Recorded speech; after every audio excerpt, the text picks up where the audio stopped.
Well, certainly a new day for Montrealers and people across the province of Quebec. We are so happy to be joined by our analyst, Karim Boulos, to dissect the night and so many surprises, Karim. It was very interesting. I mean, people expected Denis Coderre to win, and he won. Yeah. I think they were expecting a landslide, which didn't happen. Now, 28 seats is not bad. 27 plus himself is a good way to start, because there were also a lot of independents who got elected. Local independent parties, Manon Barbe's team, Claude Dauphin's team.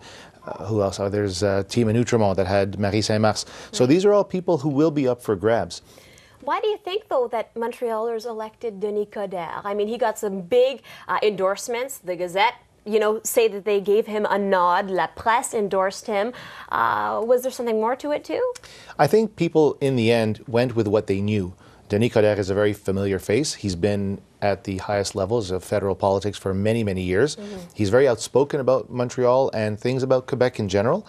So I think they went with a safe bet, if you will. Someone they know understands politics, and they went with someone that they could count on. But, in his victory speech, he said that this is a victory for democracy. But is it a victory for democracy when we go back to this idea that 24 of his candidates were formerly of Union Montreal?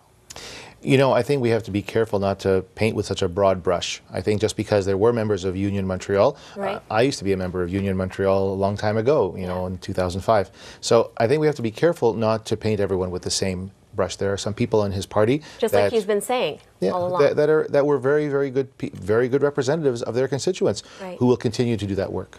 Let's talk about Richard Bergeron, because that's sort of a happy story and a sad story all at the same time. It's an interesting story because, he can be considered the big winner of the night. He doubled his seat count and then some, from 10 to 22 seats. But he himself, it's now his third campaign. It's now the third time that he finishes third.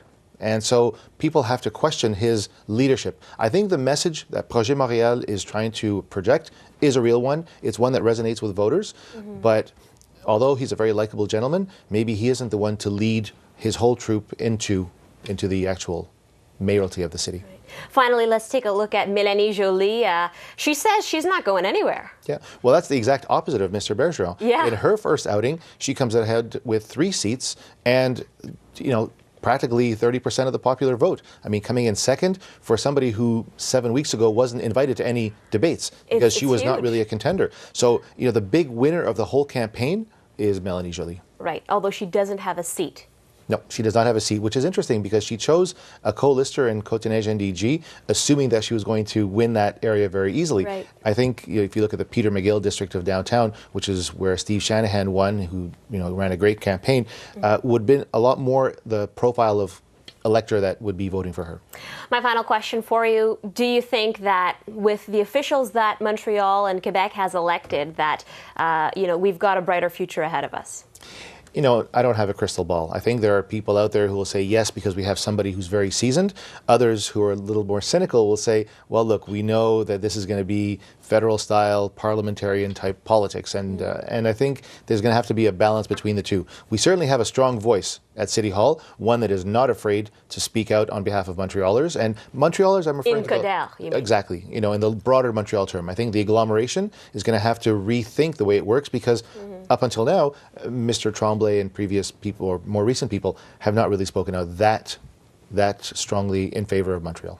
Absolutely, and that's part of the belief too, is that with Denis Coderre, maybe, like you mentioned, some people voted him in because they thought that he's got that that spunk to stand up to the provincial government, to the feds, dealing with things like the Champlain Bridge, for instance, dealing with things like how many immigrants are allowed into Montreal. I mean, my only concern for Mr. Coderre is that he's a very high-level politician, and he's going to govern and manage operations at a very high level. I just hope that he's got the right troops down below to get the day-to-day administration done. Fascinating. This is just a taste of the kind of analysis you're going to find here on the Morning News throughout the next 2.5 hours. Karim, I want to thank you for that. Thank you. Welcome back to the Morning News Montreal, and we continue now with our wall-to-wall election coverage with no other than Karim Boulos. Thank you for being here. Always a pleasure. So much to talk about from this election. Where do you start? So we thought we'd break it down. Let's start with your top 5 disappointments. I think once again, the real issues didn't surface during the debates. There must have been 400 debates between all the candidates, very, different formats, town halls, head-to-heads, but nobody really tackled the economy. The real issue in Montreal right now is the 11% unemployment, the jobs that are leaving, the jobs that are even leaving the island to go to the suburbs. I mean, at some point, how do you address that? How do you attack that? We've got a massive, cost structure with no real ways of generating new revenues except for municipal tax. And that got covered up by discussions over corruption, which I understand is a key issue, but it's not as though the alternative to not being corrupt is being corrupt. You have to get beyond that, and I think we never really got beyond that issue. I think voter representation was good. Gender, 44% of elected councillors were female, which is getting closer to the society average. Racial or visible minority breakdown, again, very, very weak, very low, still favors the white francophone, quite prevalent. I think the abundance of spoiled ballots, it can say one of two things. Close to 12,000 spoiled ballots, either it shows people's frustration by them going out to spoil their ballots, or confusion. The voting structure is very difficult. In some places, people had 6 ballots to fill in. So difficult to try and understand the voting system here. And imagine somebody who's not very much in tune with politics going there and having to make all these selections for mayor, councillor, borough councillor. That's right.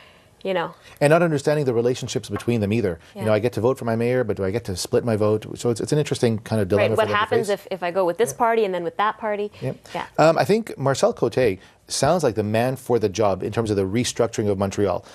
With all his management skills. That's right. People joked about how when they're elected, they would hire Marcel Côté. Yet he fell very short. I think he had a bit of a last-minute kind of upswing, but it was very disappointing to see how he finished because I think he could have done a very interesting job. And I think final, always, every time, ridiculous voter turnout. I mean, an increase of 2%, but only 41%. 100% of people complain, but only 41% of them vote. Absolutely. On the topic of Marcel Côté, though, what do you think went wrong? I think you can't just launch a campaign in the 11th hour. I think that you look at the New York campaigns, for example. Mr. Giuliani was in town last week, 2 weeks ago, and he talked about how for a year leading up to his first victory, he was working, he was consulting citizens, looking at the business people's setting the groundwork. Absolutely. Building a team, really, because it's not a one-man or one-person show. Right. It's a team that does the work. Your top 5 surprises now. I think the vote splitting was amazing. Last time in 2009, people figured if they wanted a certain candidate in, they had to vote for his or her slate all the way through. This time you'd see, for example, in Ville-Marie, Mélanie Joly picked up Peter McGill, but she had the popular vote for the entire borough, even though the other 2 seats went to Projet Montréal. So there's a tremendous amount of vote splitting. So the candidate who won the mayoralty of Montreal in a particular borough didn't necessarily win the mayoralty of the borough, nor the councillors. Right. People picked and chose, which means people are getting closer to electing the person they want to represent them. Right, so how does the vote splitting translate at City Hall? Well, it just means a more diverse City Hall, which means at some point maybe the whole issue of parties needs to be re-examined. Because I'm hoping that the qualified person who meets the needs of his or her constituents is the one who gets in, rather than the one carrying the banner with the fancy colors. Yeah, because no other city that I know of has the party system at the municipal level like we do. Yeah, Quebec has enacted that. So Quebec and BC are the 2 provinces that have party structures for municipal politics. Other surprises of the night. Mélanie Joly, in kind of the reverse to Projet Montréal, tremendous popular vote, yet only translated to 3 seats, which is a little disappointing because she ran a campaign that outperformed most people's expectations of her. Not just on the glitz, but she controlled the damage. Any little blips that appeared in the campaign were very well taken care of, but only translated to 3 seats, which is a bit of a surprise for me. On the flip side would be Projet Montréal's performance, where they doubled the number of seats from 10 to 20 this time. However, they've maintained to within 0.1% of the popular vote. Mr. Bergeron only still attracts 25% of the popular vote, yet his candidates have managed to double the seat count. Second to last, we'll say, is Louise Harel's result. I was the fact that she's out. Yeah, unbelievable. In Sainte-Marie, where traditionally blockist, péquiste writing at the federal and provincial levels, she was defeated by the Projet candidate. She's out, but Mini Pollock is in Outremont.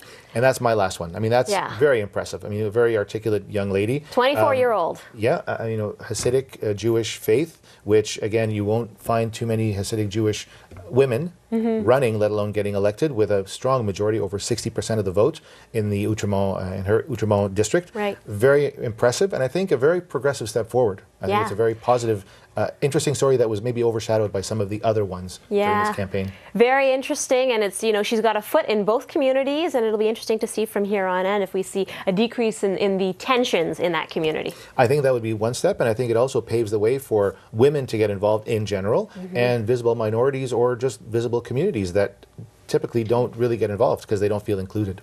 And that is one thing that Équipe Denis Coderre said that they would be working on to make City Hall more reflective of the population. Yes, they don't control the vote, but they do control who they put as candidates. Yeah. Karim Boulos, thank you for that. My pleasure.